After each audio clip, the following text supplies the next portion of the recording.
कुंभ राशि वाले मेरे प्यारे दर्शकों, 12 साल का वनवास अब समाप्त हुआ है आपका। भगवान श्री राम को 14 वर्ष का वनवास हुआ था त्रेता में, पांडव को 13 वर्ष का वनवास हुआ द्वापर में, और आपको कलयुग में 12 साल का वनवास हुआ।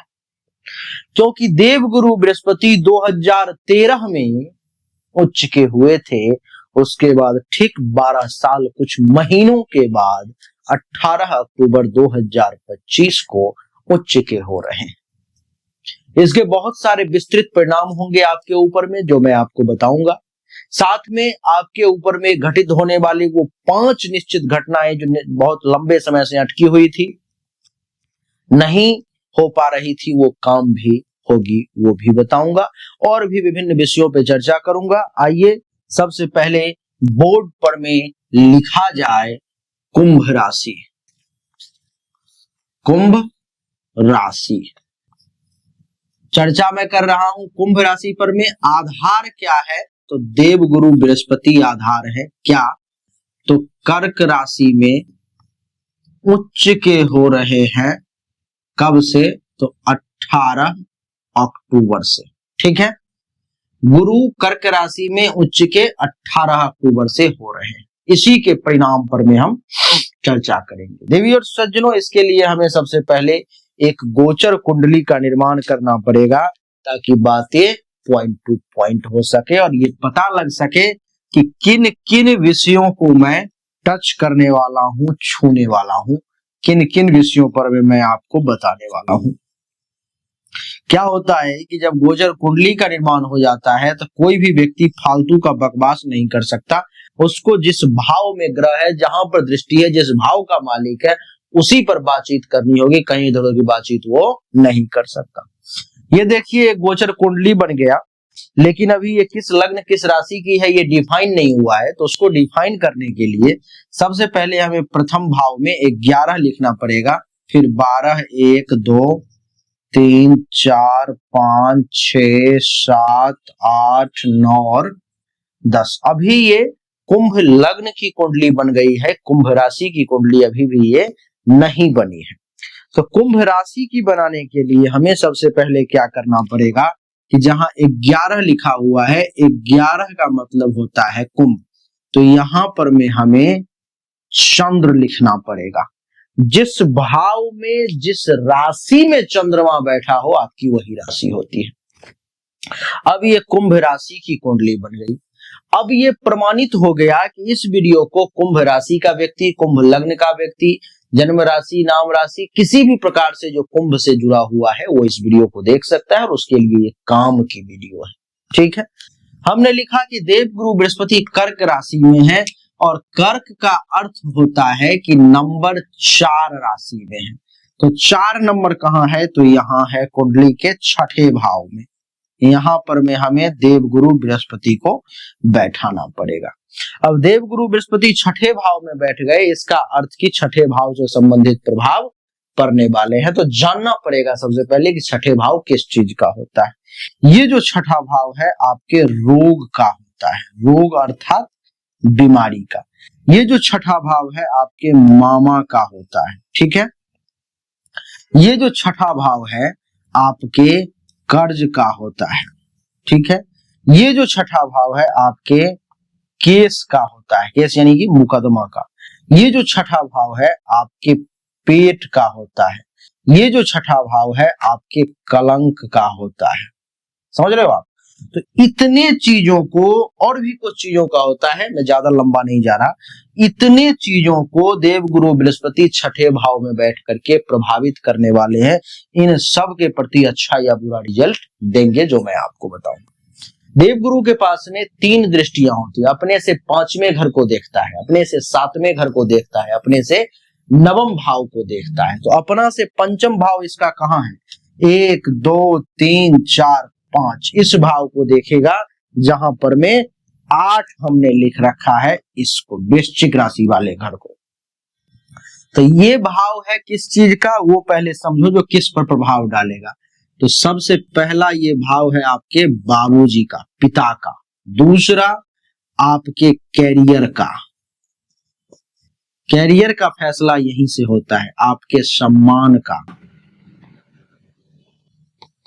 हाँ, आपके प्रतिष्ठा का। सरकार का भाव यही है।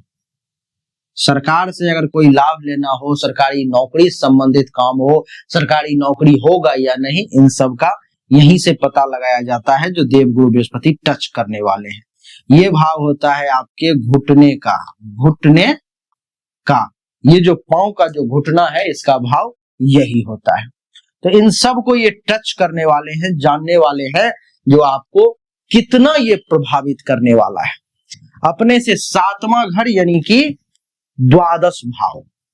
बड़ा गहनता से समझोगे तो समझोगे, ज्योतिष में मजा आएगा, नहीं तो ऐसे फिर समझ नहीं पाओगे। यहां से सप्तम भाव ये है द्वादश, 5, 6, 7। ये भाव होता है खर्च का, ये भाव होता है निंद का, ये भाव होता है हानि का, ये भाव होता है विदेश का, हाँ, ये भाव होता है आपके हॉस्पिटल का, हॉस्पिटल के खर्च का। इन सब को भी देवगुरु टच करने वाले हैं। क्या परिणाम देंगे वो मैं आगे बताऊंगा। और नवम दृष्टि पर गई कुंडली के दूसरे भाव पर में, यहां पर में जहां 12 लिखा हुआ है। अब इस भाव को क्या कहते हैं? ये भाव देखो, देवगुरु बृहस्पति धन की कमी करेंगे, वृद्धि करेंगे, क्या करेंगे वो हम यहां से जानेंगे। परिवार में लोग आपको सपोर्ट करेंगे या परिवार टूट जाएगा, वो यहां से जानेंगे। भोजन के बारे में यहां से जानेंगे, आपकी वाणी यहां से जानेंगे, स्वाद यहां से जानेंगे, मुख्य रोग यहां से जानेंगे, आपके सेविंग अकाउंट यहां से जानेंगे। इन सब पर में देवगुरु बृहस्पति टच करने वाले हैं। और देवगुरु बृहस्पति मालिक हैं एकादश भाव के, तो इसको भी प्रभावित करेंगे। ये किस चीज का भाव है? तो ये है आय का भाव, लाभ का भाव, इच्छा पूर्ति का भाव, हाँ, उपलब्धि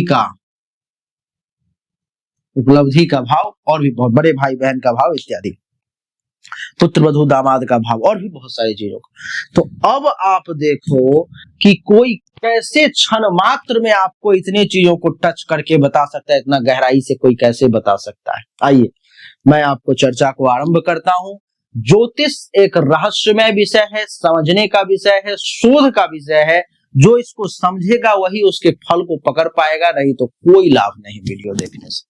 देवी और सज्जनों, कर्क राशि में उच्च के गोचर हो रहे हैं 18 अक्टूबर 2025 से, और आपकी कुंडली के 6ठे भाव में प्रवेश कर रहे हैं देवगुरु बृहस्पति। बृहस्पति की पंचम, सप्तम, नवम दृष्टि के प्रभावों को भी हम देखेंगे। अंत में 5 निश्चित परिणाम जो निश्चित तौर पे घटित होंगे उसको भी मैं बताने का प्रयास करूंगा।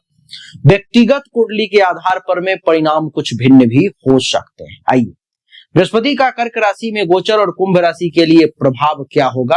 तो 6ठा भाव ज्योतिष में शत्रु, ऋण, गोचर, प्रतिस्पर्धा, कंपटीशन, नौकरी, सेवा इत्यादि का होता है। बृहस्पति जो कि ज्ञान, समृद्धि और शुभता का कारक है, का कर्क राशि में उच्च का होना एक शक्तिशाली स्थिति को उत्पन्न करता है। कुंभ राशि के लिए 6ठे भाव में बृहस्पति का प्रवेश आपको शत्रुओं पर विजय देगा। बृहस्पति की शुभता के कारण आपके शत्रु या प्रतिस्पर्धी कमजोर पड़ जाएंगे। आपकी बुद्धिमत्ता और धैर्य से आप विवादों या प्रतिस्पर्धा में विजयी हो जाएंगे। स्वास्थ्य में भी सुधार होगा। यदि आप किसी पुरानी बीमारी से जूझ रहे हो तो इस गोचर के दौरान स्वास्थ्य में सुधार की संभावना है। हालांकि बृहस्पति की विस्तारकारी प्रकृति के कारण वजन बढ़ने या पाचन संबंधी समस्याओं का भी आपको ध्यान रखना होगा। नौकरी और कार्य क्षेत्र में भी प्रगति के योग हैं। नौकरी पेशा लोगों के लिए यह गोचर कार्यस्थल पर मान सम्मान और उन्नति लाएगा। सहकर्मियों और अधीनस्थों का सहयोग आपको निश्चित तौर पर में मिलेगा, इसलिए कोई चिंता की बात नहीं है। नई नौकरी या प्रमोशन की संभावना भी मैं देख पा रहा हूं। ऋण से मुक्ति मिलने के योग बन रहे हैं। यदि आप कर्ज में हैं तो इस दौरान कर्ज से मुक्ति का मिलने के योग, कर्ज चुकाने और वित्तीय स्थिति को संतुलित करने के अवसर देव गुरु बृहस्पति आपको देंगे। हमने लिखा केस का, मुकदमा का, तो कानूनी मामलों में भी सफलता मिलेगी। यदि कोई कानूनी विवाद चल रहा है तो बृहस्पति की शुभ दृष्टि और छठे भाव की शक्ति के कारण फैसला आपके पक्ष में होगा, ऐसा आप जान लें। बृहस्पति की पंचम दृष्टि यहां से दसम भाव पर पड़ रही है, जो दसम भाव कर्म का भाव है। दसम भाव कैरियर, सामाजिक स्थिति, पेशेवर जिंदगी, पिता इत्यादि का होता है। बृहस्पति की पंचम दृष्टि इस भाव को बल प्रदान करेगी, जिसके फल स्वरूप आपके कैरियर में उन्नति होगा। नौकरी पेशा और व्यवसाय दोनों के लिए यह समय अति अनुकूल रहेगा। नई परियोजनाएं, नेतृत्व के अवसर या व्यवसाय में विस्तार की संभावना भी बनेगी। सामाजिक प्रतिष्ठा में भी वृद्धि के योग है। आपकी मेहनत और बुद्धिमत्ता की समाज में सराहना होगी। कार्य क्षेत्र में आपकी पहचान एक नई पहचान बनकर के उभरेगी। नए अवसर मिलेंगे। बृहस्पति की शुभता के कारण आपको अप्रत्याशित रूप से बड़े प्रोजेक्ट्स या जिम्मेदारी मिलने की योग है, जो दीर्घकालिक तौर पर में लाभकारी साबित होंगे। बृहस्पति की सप्तम दृष्टि द्वादश भाव पर में यहां पर में है, जो ये दर्शा रहा है कि व्यय मोक्ष का भाव है। या द्वादश भाव खर्च, विदेश यात्रा, आध्यात्मिकता, मुक्ति इत्यादि बहुत सारी चीजों का होता है। बृहस्पति की सप्तम दृष्टि इस भाव को प्रभावित करेगी, जिसके परिणाम स्वरूप आध्यात्मिक उन्नति होगी। आप इस दौरान आपका झुकाव आध्यात्मिकता, ध्यान या धार्मिक गतिविधियों की ओर विशेष तौर पर बढ़ेगा। तीर्थ यात्रा या धार्मिक स्थलों की यात्रा भी संभव है। विदेश यात्रा या लाभ के योग, यदि आप विदेशी व्यापार, नौकरी या शिक्षा से जुड़े हुए हैं तो यह गोचर आपके लिए अति लाभकारी सिद्ध होगा। विदेश यात्रा के योग भी आपके लिए बन सकते हैं। खर्चों में संतुलन होगा। हालांकि द्वादश भाव खर्चों से संबंधित है, लेकिन बृहस्पति की शुभता के कारण खर्चे जो है सो सकारात्मक कार्य में, जैसे शिक्षा, यात्रा या दान पर में होंगे, जो भविष्य में आपके लिए लाभकारी सिद्ध होगा। बृहस्पति की नवम दृष्टि दूसरे भाव पर में है, जो धन वाणी का भाव होता है। द्वितीय भाव धन, परिवार और वाणी से संबंधित है। बृहस्पति की नवम दृष्टि इस भाव की शुभता को और बढ़ा देगी, जिसके परिणाम स्वरूप आपको आर्थिक लाभ मिलेगा। इस गोचर के दौरान धन संचय करने का, वित्तीय स्थिरता की संभावना और अमीर बनने की संभावना बन जाती है। निवेश या बचत के लिए यह समय अनुकूल है। पारिवारिक सुख की बात करूं तो परिवार के साथ संबंध मजबूत होंगे। परिवार में कोई शुभ कार्य जैसे विवाह या उत्सव हो सकता है। वाणी में प्रभाव, आपकी वाणी में मधुरता और प्रभावशीलता बढ़ेगी। इससे आप दूसरों को प्रभावित करने में सफल होंगे, खास करके व्यावसायिक या सामाजिक क्षेत्र में। सभी चीजों को अगर फाइनल डिसीजन में दूं तो बृहस्पति का उच्च का होना और छठे भाव में गोचर सामान्य रूप से शुभ है, लेकिन कुंभ राशि के लिए यह गोचर मिश्रित परिणाम दे सकता है। छठा भाव शत्रु और रोग का भाव होने के कारण आपको स्वास्थ्य और विवादों से सावधान रहना होगा। बृहस्पतियों की शुभ दृष्टि के कारण आपकी कर्म, धन और आध्यात्मिक जीवन में सकारात्मक बदलाव आएंगे, लेकिन अधिक आत्मविश्वास या लापरवाही से आपको बचना होगा, विशेष रूप से पैसों के मामले में, वित्तीय निर्णय। इस गोचर के दौरान नियमित व्यायाम, संतुलित आहार और ध्यान रखने से स्वास्थ्य संबंधी समस्याओं से बचा जा सकता है। देवी और सज्जनों, अब मैं आपको बताने जा रहा हूं 5 निश्चित तौर पर में घटित होने वाले परिणाम, जो आपको इस गोचर के कारण जरूर घटित होगा। सबसे पहला, आपके कार्य क्षेत्र में प्रगति देखने को मिलेगा। बृहस्पति की दसम भाव पर पंचम दृष्टि के कारण नौकरी या व्यवसाय में नई जिम्मेदारी और उन्नति के अवसर निश्चित तौर पर में आपको प्राप्त होंगे। आपकी मेहनत को मान्यता मिलेगी। वित्तीय स्थिरता की अगर बात करूं तो द्वितीय भाव पर बृहस्पति की नवम दृष्टि के कारण धन संचय और आर्थिक स्थिति में सुधार निश्चित है। निवेश या बचत के लिए यह समय बहुत ही अनुकूल रहे। शत्रुओं पर में भी आप विजय प्राप्त करेंगे। छठे भाव में बृहस्पति की उपस्थिति के कारण आपके शत्रु या प्रतिस्पर्धी कमजोर पड़ जाएंगे। आप विवादों में विजयी होंगे। आध्यात्मिक झुकाव भी होगा। द्वादश भाव पर बृहस्पति की दृष्टि पड़ने के कारण आध्यात्मिकता या धार्मिक गतिविधि में आपकी रुचि बढ़ेगी और तीर्थ यात्रा या ध्यान के अवसर भी आपको जरूर प्राप्त होंगे। स्वास्थ्य में भी सुधार होगा। बृहस्पति की शुभता के कारण पुरानी स्वास्थ्य समस्याओं से राहत मिलेगी, बशर्ते आप संतुलित जीवन शैली अपनाएंगे तो। इसमें लगभग सारी चीजों को मैंने कवर कर लिया। मैं एक बार फिर से रीचेक कर लेता हूं। रोग के बारे में बता दिया। मामा जी को भी इस समय में उन्नति देखने को मिलेगी, मामा को भी लाभ मिलेगा। कर्ज बता दिया, केस बता दिया, पेट से संबंधित कोई समस्या है तो वो दूर होगी, कलंक वगैरह लगा हुआ है तो वो धुल जाएगा। पंचम दृष्टि दशम भाव पे है तो पिता से लाभ भी मिलेगा, करियर में उन्नति, सम्मान प्राप्ति के योग, सरकार से फायदा, घुटने संबंधित दर्द में भी राहत होगा। सरकारी नौकरी चाहने वाले लोगों को भी इस समय में सरकारी नौकरी मिल सकती है। इस भाव के मालिक है तो बता ही दिया, आय में वृद्धि, लाभ की प्राप्ति, इच्छा की पूर्ति और कुछ बड़ी अचीवमेंट, बड़ी उपलब्धि की प्राप्ति होगी।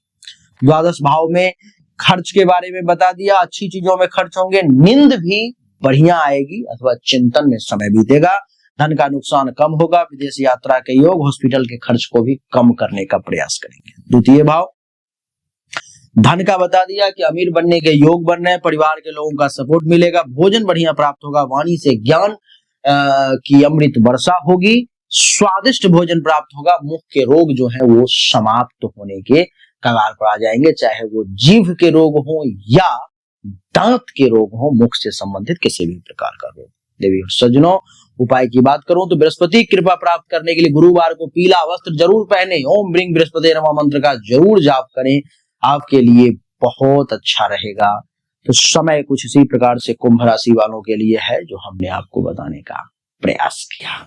हमने अभी तक आपको जो भी जानकारी दी ये 100% सत्य नहीं है। फिर से सुने, 100% सत्य नहीं है, आपने बिल्कुल सही सुना है।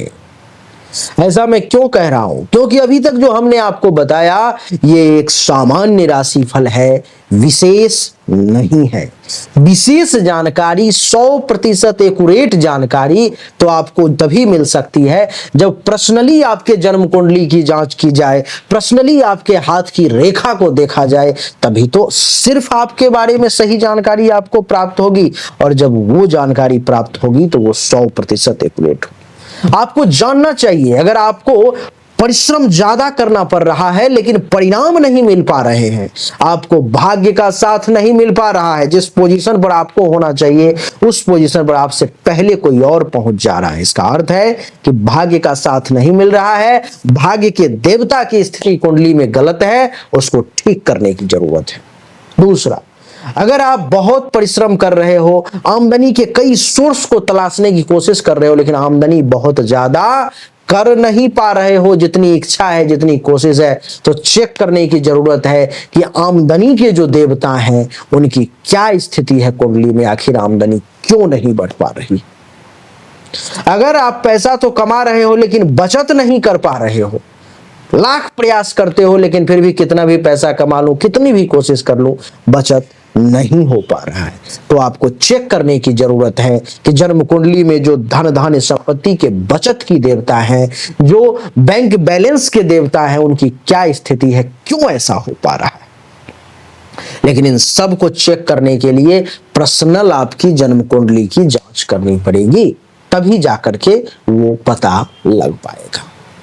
देवी और सज्जनों, चाहे कोई बीमारी है जो आपको बहुत परेशान कर रहा है, बहुत परेशान कर रहा है, आप ठीक नहीं हो पा रहे हो, चाहे आपका विवाह नहीं हो रहा, वैवाहिक जीवन में अथवा परेशानी आ रही है, मामला तलाक तक पहुंच गया है या विवाह हो ही नहीं पा रहा है, जिस काम को करने की कोशिश कर रहे हो हर काम में रुकावट आ रहा है, जमीन मकान गाड़ी चाह रहे हो लेकिन हो नहीं पा रहा है, तो इन सभी शंकाओं का समाधान जन्म कुंडली देखने के बाद ही मैं आपको दे सकता हूं। उसके लिए सामने दिए गए नंबर पर मैं अपनी जन्म तारीख, जन्म समय, जन्म स्थान दोनों हाथ के हथेली का फोटो अवश्य भेजें, जो शुल्क है जमा करें, इंतजार करें, आपको जानकारी अवश्य मिलेगी। अच्छा लगा तो वीडियो को लाइक करें, शेयर करें, चैनल को सब्सक्राइब करके इसके बेल आइकन के बटन को दबा दें। राधे राधे, राम राम।